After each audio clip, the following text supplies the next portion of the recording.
ini menandai kembalinya dirimu ke depan layar atau jadi aktris setelah mungkin sekitar 10 atau 11 tahun 10 tahun mungkin. lebih kayaknya. Iya. 11 Seperti tahun. apa?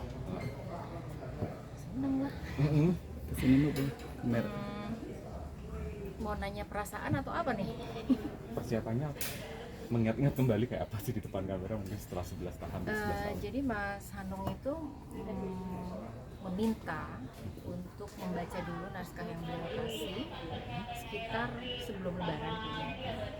Kemudian setelah lebaran kita ketemu, enggak, masih puasa kita masih ketemu untuk penawaran tersebut. Jadi saya udah baca, skripnya masih awal sekali, terus ya udah saya mau ketemu dulu, masih banyak hal yang mau saya bicarakan dengan Mas Hanung gitu. Karena kan berkaitan dengan judul dan isi.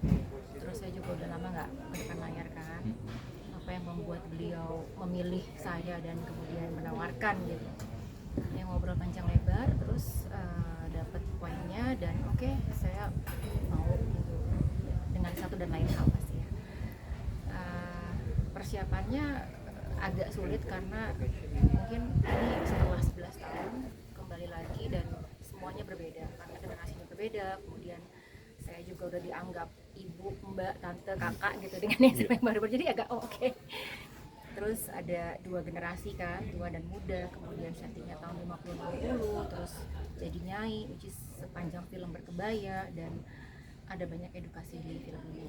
Jadi itu yang membuat saya akhirnya tertarik dan kemudian mau kembali. Ini pertama kali diarahkan Mas Hanung atau sebelumnya? Enggak, ini pertama kali. Gimana rasanya, Mbak? Ini baru hari pertama nih, karena kemarin 2 hari saya belum ada schedule, ya fun aja sih, maksudnya lancar, terus juga cepet, dan timnya enak. Selama persiapan pun kita juga reading, kemudian belajar bahasa Jawa, kemudian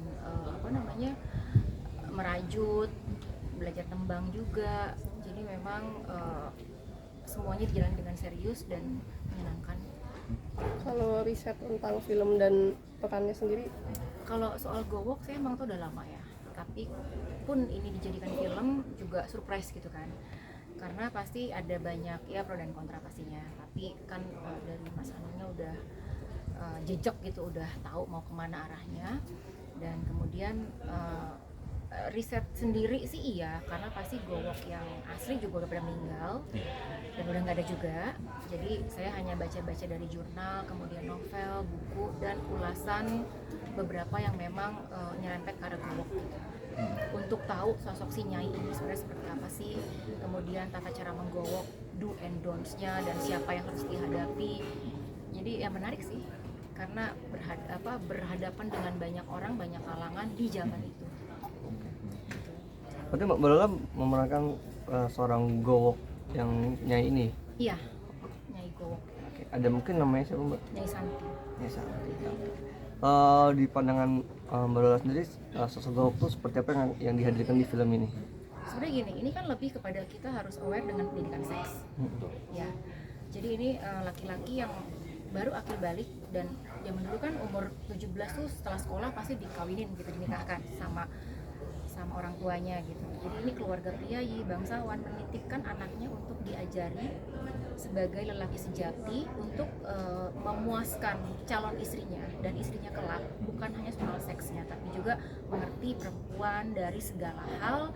Nah, si Nyai ini yang mengajari kamu harus bersikap seperti apa, kamu harus yang memberi menerima, kemudian bukan cuma egois dan seksnya aja gitu. Nah, si Nyai ini mengajarkan sampai kemudian dia menikah, berumah tangga, dan berhasil. Kemudian ketika punya anak, anaknya dibawa lagi ke Nyai untuk dididik lagi soal menuju rumah tangga itu. Ada perbedaan pendekatan karakter nggak sih Mbak dengan film yang kurun waktunya tertentu atau tempo dulu dengan kekinian? Oh, pasti ada. Misalnya ya kayak baju aja nih juga kan harus pakai tegak gini kan dengan korset dan lainnya. Kemudian belajar bahasa Jawa, belajar sopan santun dalam budaya Jawa itu kan ada kasta-kastanya gitu. Kalau menghadapi priayi, menghadapi bangsawan, juga menghadapi orang-orang di sekitar rumahnya Nyai gitu. Kemudian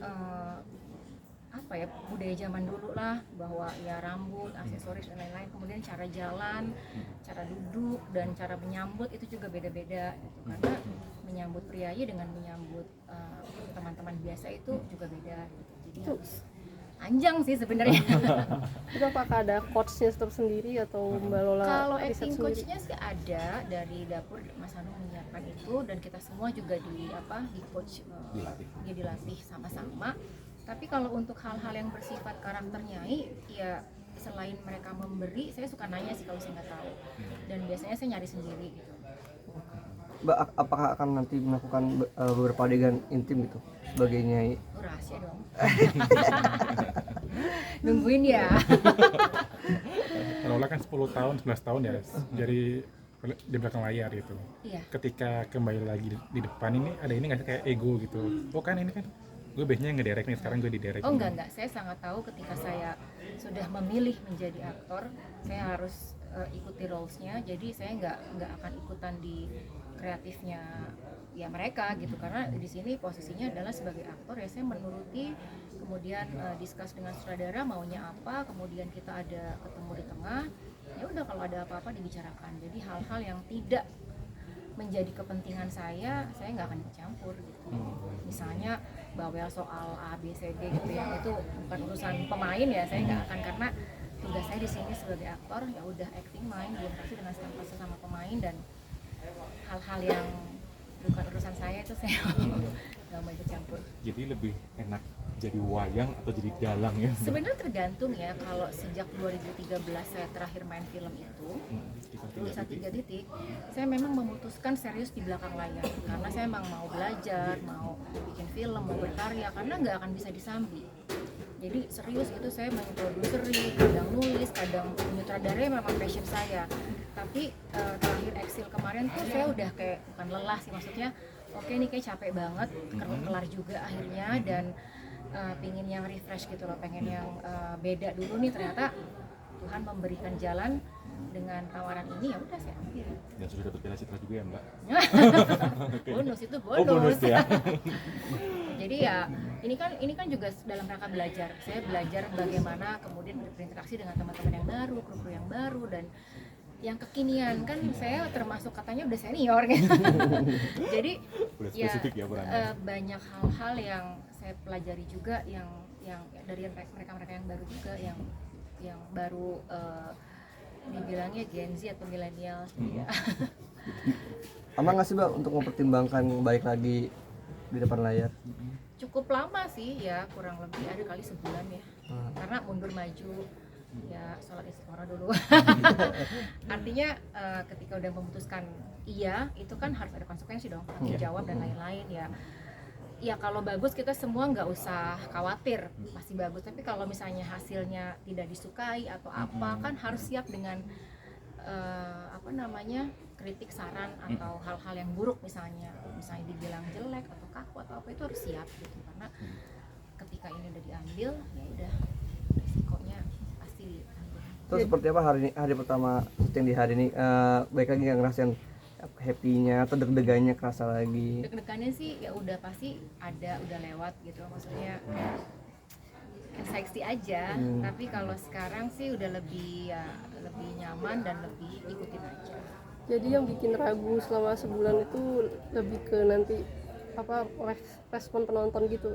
Kenapa? Yang bikin ragu dalam sebulan itu Bukan cuma respon penonton sih, ke akunya juga, aku siap nggak ya, aku bisa nggak ya, aku mampu nggak ya, aduh aku tuh dipercaya orang, aku kalau mengecewakan tuh gimana ya rasanya. Nah itu lebih ke situ sih, karena udah percaya 100%, udah lo yakin pasti bisa deh. Mas Anu kan selalu kayak gitu deh, ya lo bilang gitu, gue ya belum tentu gitu. Jadi rasa itu gitu, rasa kepercayaan diri bahwa emang gue masih bisa acting, masih sanggup. Jadi lebih kepada perlawanan batin gitu loh.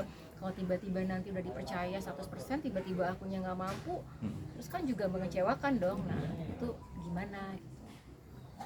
Mbak, tapi Mbak, selama 10 tahun ini Lola kan bikin film yang beda ini, anti mainstream gitu.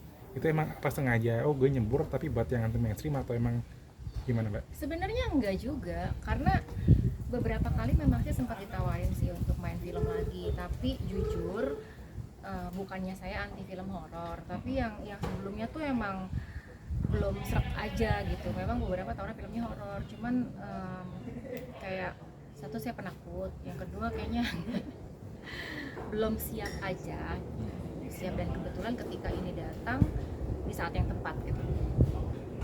Berarti untuk saat ini apakah di balik layar dan di depan layar jalan bareng-bareng atau kan gantian nih mau jalin lagi balik lagi di depan layar? Saya tuh nggak tahu ya, karena ini pun juga saya nggak pernah merencanakan akan balik ke depan gitu. Jadi saya mau ikutin flow-nya aja deh, kayaknya yang di atas menjadi saudara deh. Jadi gini, saya mau menentukan, saya waktu abis Excel itu saya mau bikin film lagi A, B, C, D, tapi kayak bergumul di kepala aja, tapi nggak jalan-jalan gitu. Terus tiba-tiba datanglah ini, datanglah itu, tiba-tiba ini yang nyangkut. Berarti kan saya mau punya rencana segede apa kalau semestanya belum mendukung dan dia malah nyodorin yang ini, berarti kan itu rencana dia gitu. Jadi saya lebih wise aja deh, oh ya udah ikutin. Siap. Sudah, terima kasih. Sama-sama ya. lancar